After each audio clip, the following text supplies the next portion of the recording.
was 8-1 against the South. But I'll say, Doom, Kaze, and Rebello weren't playing Tier 1. This is their showcase to try and make history here for the South in this Game 5. Yep. Red's record versus the North is just 2-2. 2-2, pretty good. Yeah. All 50%. year long. 50%. So, I was hoping they were going to leave Lucian up. There's no reason to do that, but you know. One can dream. Yeah, we're going to maintain the Lucian and Annie bans every game from Red. We're going to maintain the Silas and Wukong bans every game from Shopify. Yeah, I mean, we're getting down to like Caitlyn tiers of AD carries and stuff here, Game 5s of Fearless. So very curious as to what types of matchups we're going to get. I'm personally hoping for stuff like Kaze Zed to come out because we don't usually get to see mid lane Zeds and stuff like that. You know, we clearly haven't had people putting enough time in on Kiana either. Because Kiana is also quite good at the moment, but not been prioritized. Galio, the third ban of the first half here for the Red Canids. One ban left to go for Shopify Rebellion. There are still those 80 carries up, like the Jinx, the Aphelios, those like hyper-scaling marksmen, and I feel like we generally tend to see a lot of those in Game 5s of Fearless. I could go for a B-Boy Jinx. Yeah, if nothing else, you just go for a bodyguard comp. And Braum as well, if you have the right angle, but you don't want to necessarily pick Braum into an Enchanter. So very early pick Gwen, but it is nerfed Gwen, and it's locked. It is just slammed in the Jace as an answer. Finally, okay, I was hoping, are we going to get some players on Jace with the Jace buffs? And because I know a lot of our top laners especially love this champion. I'll leave it open as a flex pick still, because remember back to when Jace was prominent in mid lane, Palfox was actually one of our best Jace players. He was actually really good, especially with the Jace Tristana kind of era of AD mids. And that's where we're seeing a Maokai to complement. So it's a possibility. That's a flexible Jace. Yeah, Maokai Jace is the combo because the saplings slow people for the shock blast, but then instant lock-in of the Nocturne Leona. So Red is absolutely not wanting to play this overly bruisery, get poked out comp. They want to go in here in this game 5. Well, I think we for sure go Braum then, because Leona is guaranteed always full commit. So you have to go Braum there.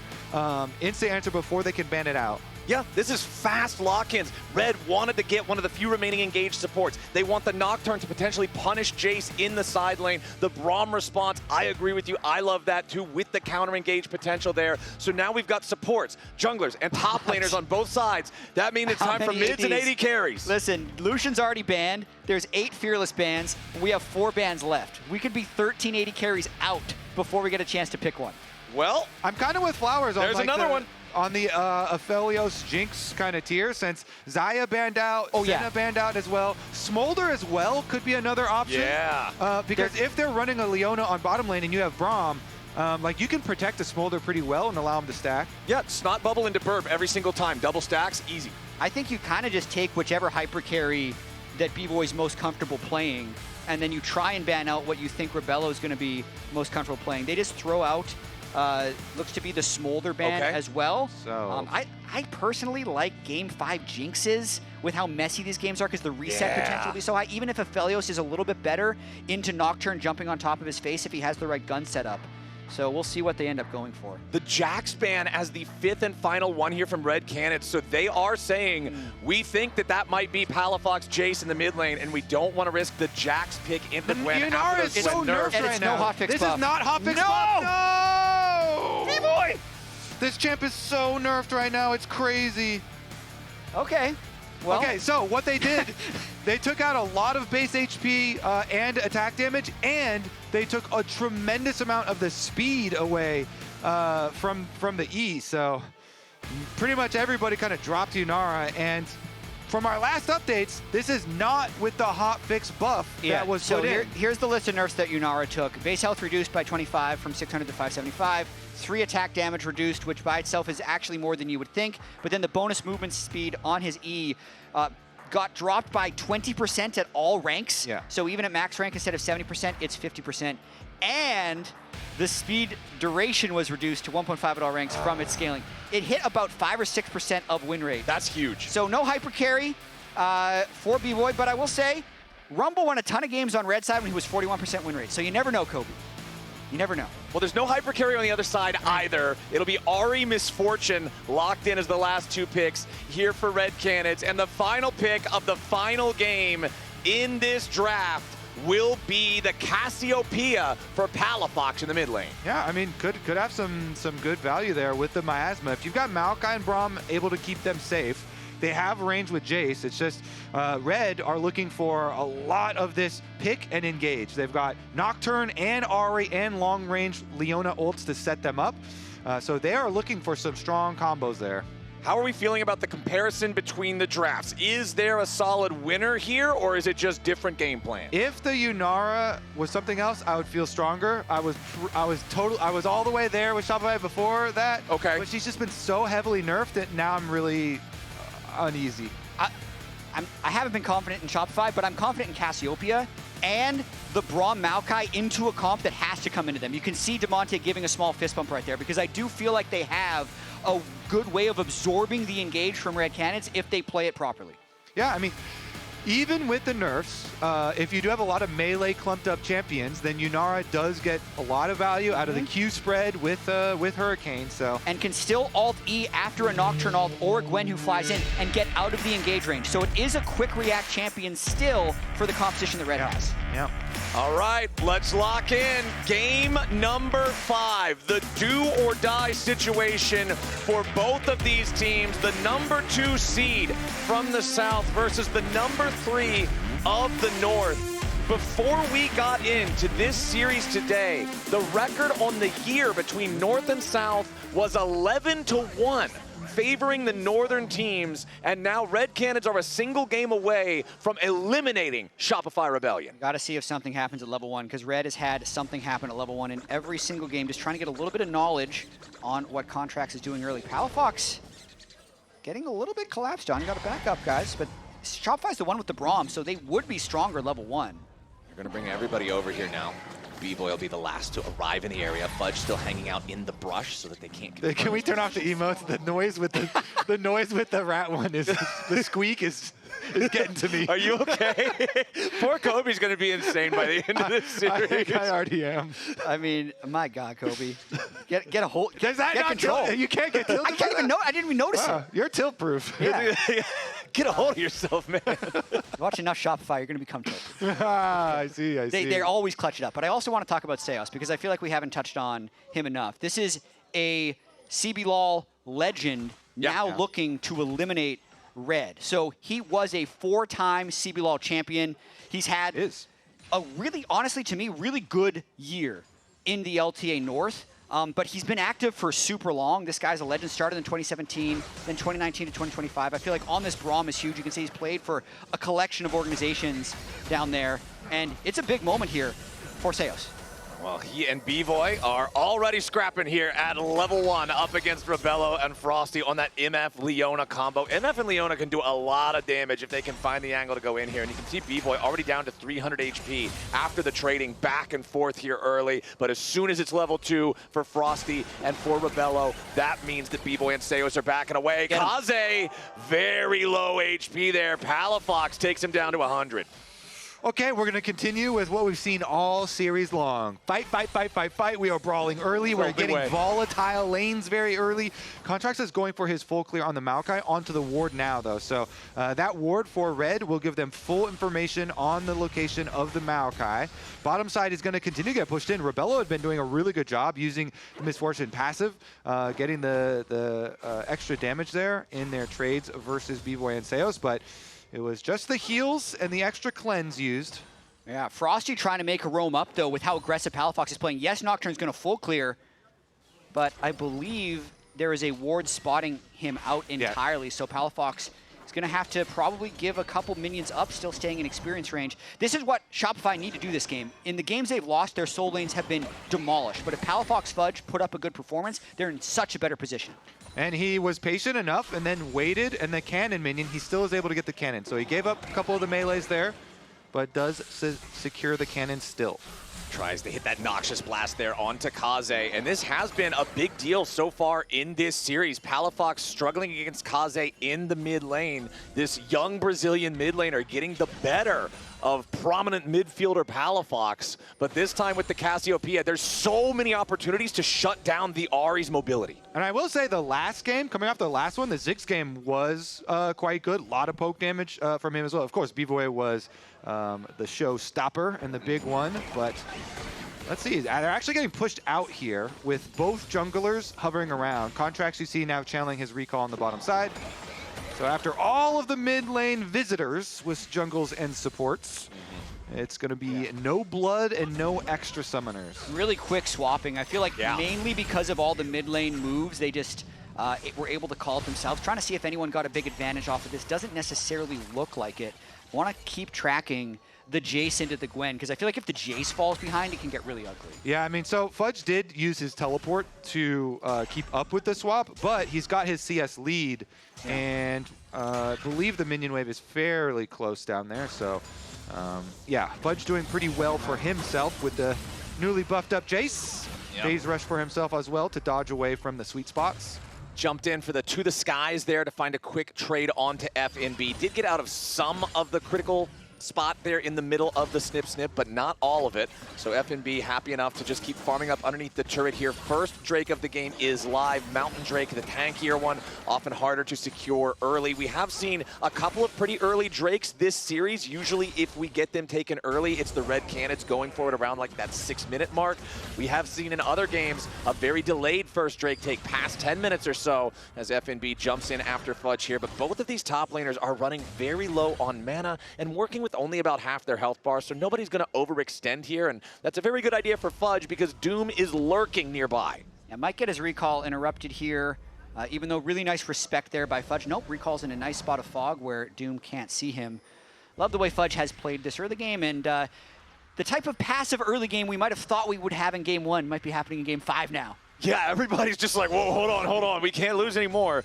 This is the part where it really matters. Contract's just going to keep throwing these saplings around, trying to be as annoying as possible, maintain as much information as possible. You can see the largest individual gold lead right now is for Rebello on that Misfortune over the nerfed Yunara of B-Boy, but Contracts is now still hanging around this bottom side river area. Fudge and Seos both nearby here too. Fudge with the accelerated shock blast, looking to get a quick shot there onto the wave, but it's level 6 for FNB, which means the Gwen is very scary.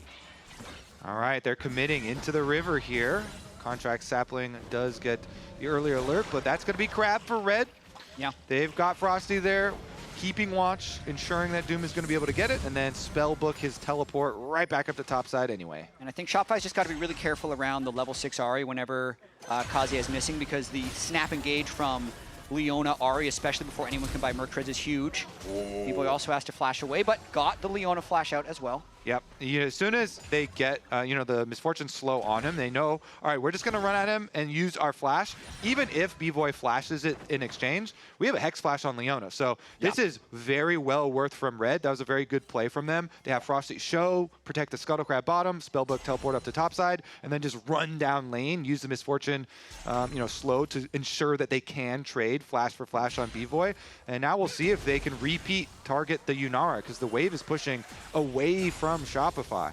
Exactly, and we're critically at that early level 5 point for B-Boy. Remember that Yunara can't dash unless she's in her ultimate form. So B-Boy, without that extra mobility, means that there will be more opportunities for Red to try to make those plays, especially with Doom having the Paranoia available now. I mean, just a really punishing freeze they've had set up in the top lane there. Doom's going to be level 6 as well to threaten, but Fudge is applying a lot of pressure here onto FNB. Would have to be careful if Nocturne makes his way down. I mean, they could dive, though. Maokai's already here. They're afraid of the Nocturne. They haven't seen him in so long.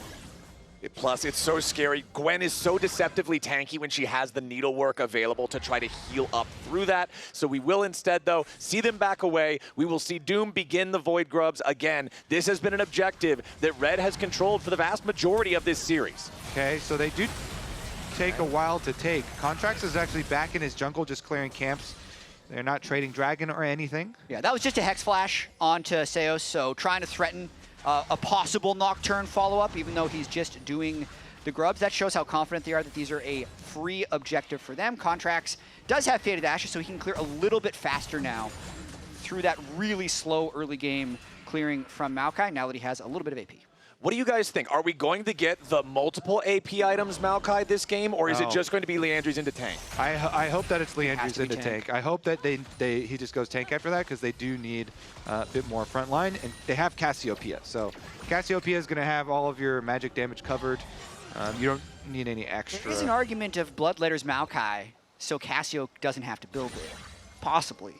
But then they have no tank. So I agree. I want to see it, but I'm not surprised if they go double AP out of Maokai. Does make the saplings extra annoying. You know, Jace poke.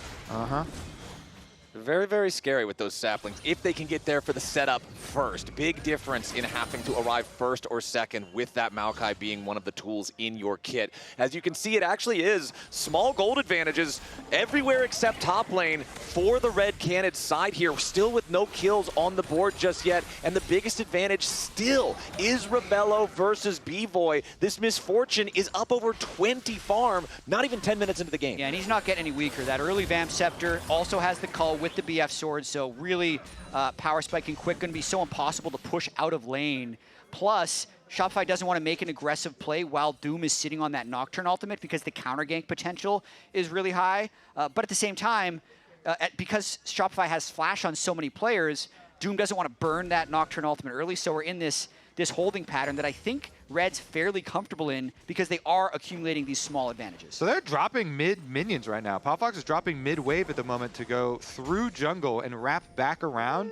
Okay. They cleared out one ward, but the other one by Blue Buff saw them, and B-Boy gets there to clean up some of them. It's a bit strange. That was a lot of waves dropping. They're not getting a Drake out of it either. Yeah, this was not ideal here for Shopify as the gold lead now climbs to above 1,000 for the red Canids side. Shopify looking to start up the Drake here at least. Cassiopeia does do a ton of damage to neutral objectives, does make it pretty easy to burn these down much more swiftly than you would normally be able to, and it looks like that will be the call. So all of that gold that was lost through the waves being left in the mid lane unattended, that will at least earn them the first Drake of the game. Okay, that's a reasonable trade to take for Shopify. They're going to need the power of that Mountain Drake, I think, because the way I see Red's team composition fail or succeed is whether or not they can get that initial engage to work. The dive in with the Ahri, Nocturne, Leona, maybe MF over the top with Gwen on some type of flank. But if Shopify does get in a state where they can set up well an objective, have decent vision, and make Red come into them, I think it's easy, because they'd have to run through Maokai saplings, they'd have to run into Braum, and that's when I really feel like their composition is going to work. So getting an early Drake to set up that later play, I think is definitely worth dropping a wave in mid. Yep, and the tanky Drake at that as well. Nocturne, though, looks like Doom is going to take this opportunity to go ahead and steal away some camps. Take away Raptor camp at the very least. Meanwhile, Saelis' timer there on support isn't getting any value, and bottom side, Palafox's flash and Contrax's ultimate. Yeah, Palafox losing the Summoner spell there, but it is at the cost of the ultis. The Bullet Time and the Solar Flare both now down for the bottom lane duo of Red Canids, so less pressure available for the next minute or two here, as we still have not seen the Nocturne ult get used just yet. We do see Doom in the enemy jungle looking around, seeing if there's any angles or opportunities. Fudge is going to back away up here in the top side. He does have his own support hanging out next to him, but Seos has now completed the recall. 2,000 gold lead, though. I was just 12.5 minutes circling into the game. Even though their name is red, it's all blue in the gold difference right there, because they are winning all of their matchups just barely and kind of slowly choking out Shopify. This is the way they won Game 3, is they just accumulated these advantages, and then when Shopify went to make a play to rescue the disadvantage, Red would outplay them 1v2. That was like, I'm thinking about the FNB Yorick game. Yeah. Really dominating in that sense. So they're trying to set up a similar thing in this game. It's scary, man, to be down this much gold this early on with no kills on the board. Looking across, it's almost a 1,000 gold lead now for Rebello on the Misfortune. Does have his Bloodthirster fully completed. And you can see the experimental Hex Plate, first item for B-Boy on the Yunara. Yeah, it is actually a good item because Ultimate Haste lowers the cooldown of your regular abilities while you're in Ultimate form.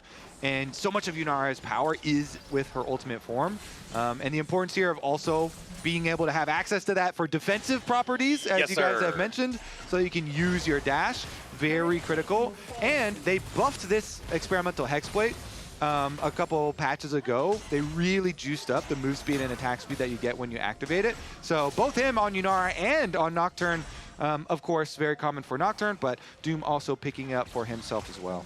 Plus, it's just a little bit of extra health to help you survive the dive when that Nocturne jumps in on top of you, potentially with the Leona right next to him. Now Fudge getting dove. Doom makes his way into the top side here as teleports are coming in to reinforce both sides. Doom wants to get away, but it's first blood over to Red Canids. Doom should be the sacrifice as Contracts and Palafox are ready to step up and help. But a point-blank charm on a Palafox means a 2-for-1, favoring Red Canids. Brazil strikes first, and they strike harder. They have been starving out Shopify here. They finally go for the dive, and it pays off. 2-for-1 in this one with Kaze on the re-engage onto Palafox. But back in the mid lane, AD carry 1v1, B-Boy versus Rebello, but the misfortune is so strong, forces out the flash from B-Boy. Yeah, the extra step up there. Palafox chasing after they got the 1-for-1 on the tower dive. And Leona, he didn't expect Leona to be there around the corner. Leona ult right on top of his head, allowing Red to get the extra kill. Top tower also so low. Yeah. They're very close to getting their 3-kill mark. They're very close to getting their first tower mark for the feats. They're looking to blow the game open, for sure, at this point. They're 3,000 gold up. It will increase once this turret goes down. Next Drake is going to be really interesting to see if Shopify is willing to contest it. Being down so many flashes, not having the Yunara or the Casio ultimate, it should be pretty easy for Red to just keep this mid-prio with this Bloodthirster MF who easily outdueled the Yunara and take the next Drake.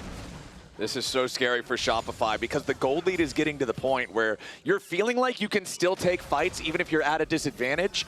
But I feel like it's 1, maybe 2 fights at this point that you lose out by a little bit, and all of a sudden you're now waiting for a time that they'll make a mistake. The game state is no longer in your immediate grasp. Yeah, and I still want to call out Kaze and how he's been performing this entire series, but also on the Ahri in this Game 5, he is very proficient on this pick in his career. Already 1.3 thousand gold up on Palafox's Casio, plus the first to level 11. So really going to be looking to make a difference. All right, here we go. Possible Dragon team fight. This is coming up. This is where Shopify need to set their battle lines. Red have a substantial gold lead, but Shopify still want to be able to stack dragons. Yeah. And so they can have the Braum in front and the Maokai in front. They actually releash it. Let's look at the items. They do have the first mythic. It's basically 1 mythic across the board, and they have their ultimates back. So plenty of damage. I think they can get it. Okay, Dragon secured. Shopify managed to take that without a team fight being involved. As up there in the top lane, you can see Kaze retreating away from Palafox there with the Ahri. Now the engage coming out in mid. A lot of damage onto Seos. The entire bullet time is tanked up. The unbreakable won't matter. B-Boy barely getting away. But it's another kill for Red Canids. That's their 3rd kill of the game that earns them the feats of strength. And Flowers, that is going to be another tower and another objective immediately afterwards as well. They get the Rift Herald. Mid lane is opened up. This is the most beautiful thing for a pick composition. Now there's more territory for them to get these Ahri, Nocturne, Leona picks. A couple of these outer towers going down, and Red keep on pushing. Yeah, they're halfway down on the bottom turret as well, so I think they're going to try and get all 3 turrets down, likely before Shopify is able to answer with anything with the first item completion and all the fights that have gone Red's way. FNB also 800 gold up after being down a little bit early to Fudge's Jace. Shopify has this absorbing composition, but they're losing so many of the little fights on the edges that they're just getting outplayed 1v1 by Red in so many situations. And it's pretty hard for them to stop Misfortune Ultimate. Misfortune Ultimate is going to be very damaging here. It's 2 items already for Rebello. Very, very fed early on in this game. I mean, if you like hold your Braum Ultimate, maybe like that one's pretty long. You can try and get that out there, but Red do seem like they have a lot of ways to set up very good Misfortune Ultimates. All right, Red looking for the enemy jungle here. Contracts goes for the engage, but now they got to be a little bit careful. Paranoia shuts off the lights, and now Doom is ready to lead the charge forward. They're going after B-Boy. There's the cutoff. FNB finds the enemy AD carry. Frosty takes the kill, and Red Canids 5,500 gold ahead. Fearless in the enemy jungle, and they're not done yet. Seos trying to flash away as Doom wants the fear tether, but Fudge barely gets enough distance, and Seos just hangs on by 10 HP. And that's the danger of trying to start a fight when you don't have any side lane pressure. The Nocturne turns out the lights. It can easily disorient where Shopify needs to go, and it allows FNB to pick off the kill on the backside.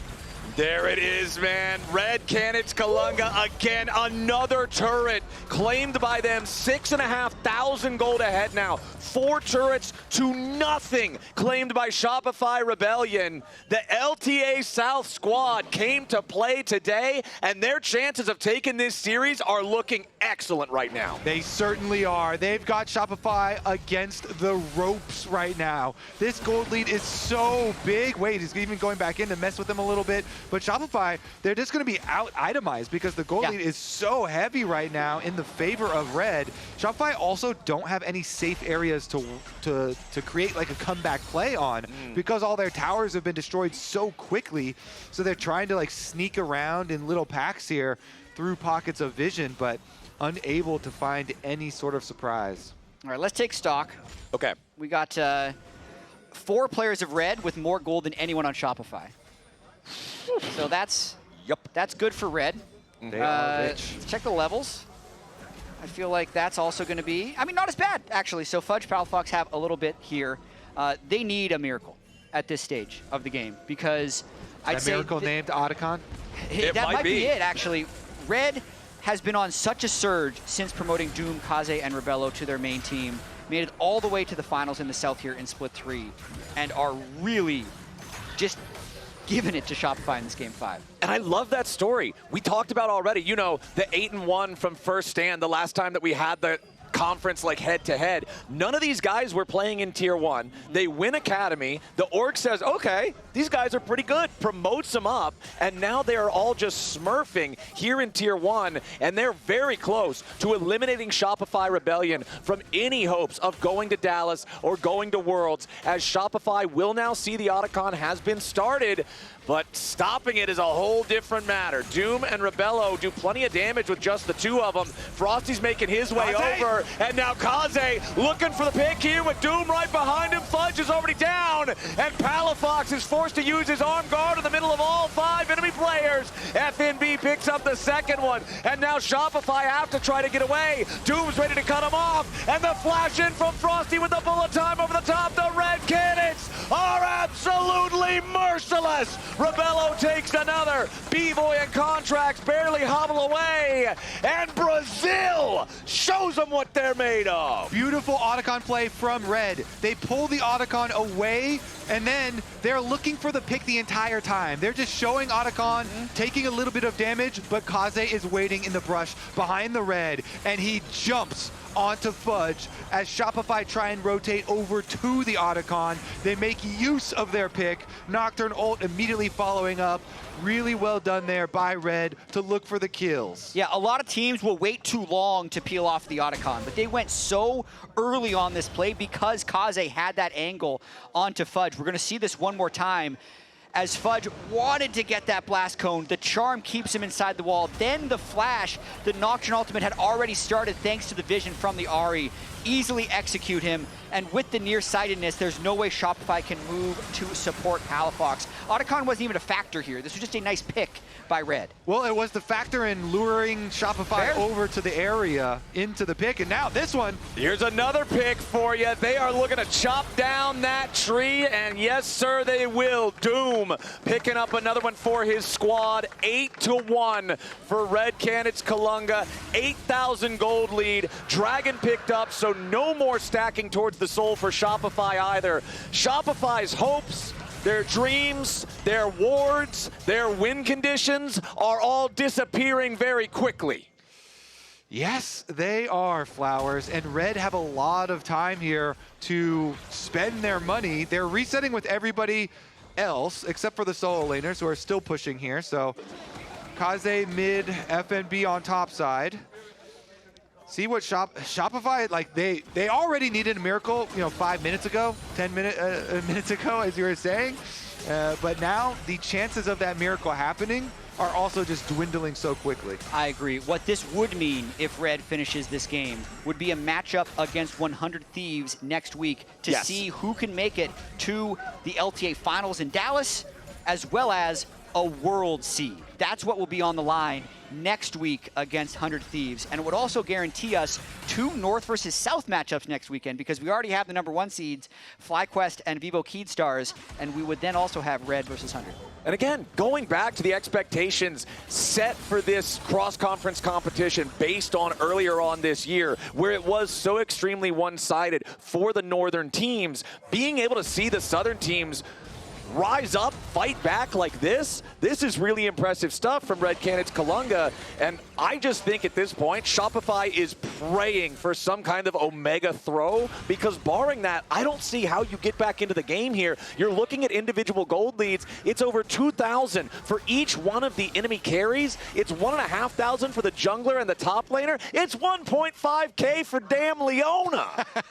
Yes, sir. And you got a broken stopwatch and an already behind Cassiopeia. He bought it because he thought that Otacon fight would be the game decider. Ends up wasting it because he got caught out of position. So it's actually more than an 8,000 gold lead, just looking at the inventories. It is tough, man. And you could see right there, the Charm plus Foxfire plus Spirit Orb onto contracts. That's the damage from just one cast of Ahri's 3 basic abilities. It is so difficult for Shopify Rebellion to go anywhere on Summoner's Rift where their turrets are not. And those turrets, they aren't going to last a whole lot longer. Mid lane tier 2's under pressure. Top lane tier 2's under pressure. Everywhere on the map is continually getting attacked by Red Canids as Doom goes in after Fudge, but immediately rethinks it as Shopify groups up to try to fight back. FNB firing out the needlework. Kaze takes out Contracts. Frosty's not in the fight just yet. Rebello swooping around from the side. Red trying to get out here. Bullet time. Doing a good, decent damage here onto Seos. No more comes of it. Yeah, because they could just retreat right back to the Baron area of the map. They got the kill onto Contracts. There is no enemy smite, so that should just be Baron for Red. They're already rich enough. Teleport right back out. Here we go.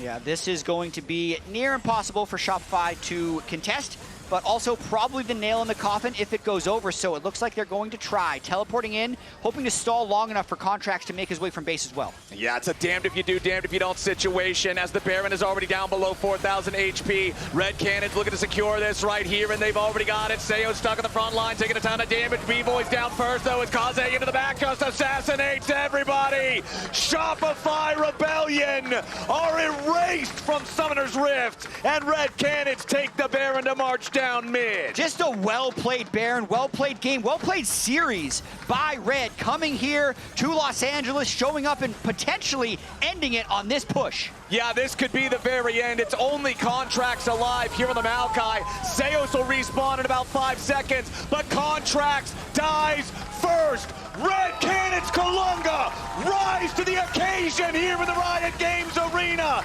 They will take Shopify Rebellion to 5 games, and they will end their season here. Red Canids, stay alive!